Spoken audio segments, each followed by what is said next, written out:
आपका अपने YouTube channel PMHD24 में स्वागत है। मैं उम्मीद करता हूं कि आप और आपका परिवार उम्दा होगा, बहुत अच्छे होंगे आप लोग।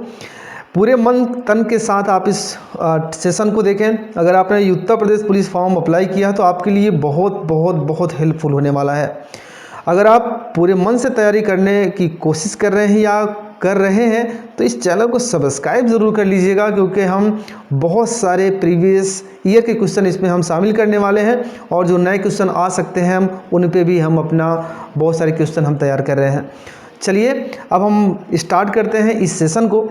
देखिए, पहला सवाल है कि उत्तर प्रदेश के किस ज़िले की सीमा नेपाल के साथ लगती है। देखिए, प्रदेश इस टाइपिंग करते वक्त मिस्टेक हो गई है, तो चलिए ठीक आगे बढ़ते हैं। उत्तर प्रदेश के किस ज़िले की सीमा नेपाल के साथ लगती है। देखिए, कुल मिला के 7 ज़िले ऐसे हैं उत्तर प्रदेश के जो नेपाल की सीमा को टच करते हैं, लेकिन उनमें से आपका जो सही जवाब है वो है महाराजगंज। अब आपको कौन कौन से ऐसे ज़िले 7 ज़िले हैं जो उसमें नेपाल से टच करते हैं, वो हैं आपके पीलीभीत है, लखीमपुर खीरी है, बहराइच, श्रावस्ती, बलरामपुर, सिद्धार्थनगर और महाराजगंज है। तो ये 7 ज़िले आपको याद होने चाहिए। इनमें से कोई भी दे सकता है, ऑप्शन में कोई भी आ सकता है, इसलिए आपको सिर्फ महाराजगंज याद नहीं करना बल्कि 7 जो ज़िले हैं उनको आपको याद रखना है। चलिए अब हम आगे बढ़ते हैं। दूसरा सवाल है, उत्तर प्रदेश के वर्तमान मुख्यमंत्री योगी आदित्यनाथ किस संप्रदाय से हैं। नागा, कालमुख, माधव या नाथ से हैं।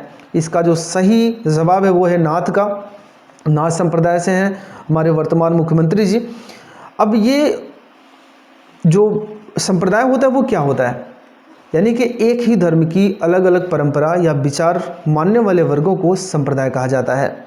मान के चलिए आप हिंदू हैं या बौद्ध हैं या ईसाई हैं, इस्लाम है, किसी भी धर्म से आप हैं, लेकिन आपके आसपास आप अपने ही धर्म को किसी अलग तरीके से मानते हैं और आपके बगल में ही कोई अन्य व्यक्ति है जो आपके ही धर्म को किसी अन्य तरीके से उनको मानते हैं।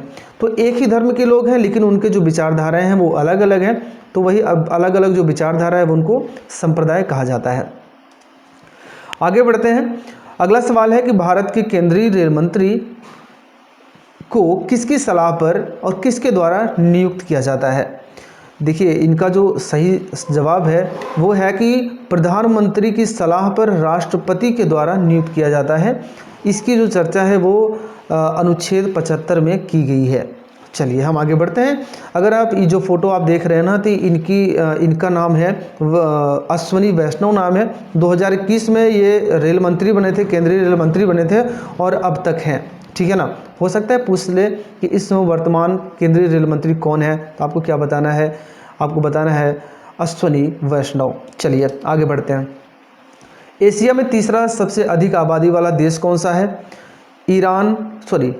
इराक, बांग्लादेश, जॉर्डन या इंडोनेशिया। इसका जो सही जवाब है वो है इंडोनेशिया। लेकिन पहले पर कौन है, दूसरे पर कौन है, वो मैं top 10 populated country in Asia में आपको दिखा दे रहा हूँ। इंडिया सबसे पहले है, चाइना दूसरे नंबर पर, तीसरे नंबर पर इंडोनेशिया, पाकिस्तान चौथे पर, बांग्लादेश पाँचवां, छठा आपका जापान है, सातवें पर फिलीपींस, सातवां वियतनाम और 9वां ईरान और लास्ट में 10वां है तुर्की।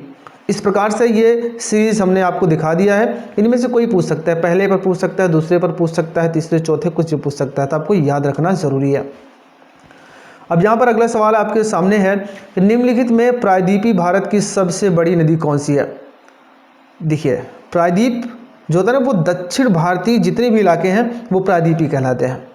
अभी आपको बता दें प्रायद्वीप क्या है, जिसका सही जवाब है आपका गोदावरी। चलिए हम गोदावरी के बारे में थोड़ी सी बात कर लेते हैं। गोदावरी को दक्षिण भारत की गंगा के नाम से भी इसको हम जानते हैं, ठीक है ना। और हम इसको बात करें तो ये बंगाल की खाड़ी में जाकर गिरती हैं और त्रंबक पहाड़ी है वहाँ से निकलती है, नासिक से होते हुए वो बंगाल की खाड़ी में जाकर गोदावरी अपना जो पानी है वो गिरा देती है। तो अब हम आगे थोड़ा सा बढ़ते हैं, हम समझते हैं प्रायद्वीप क्या है।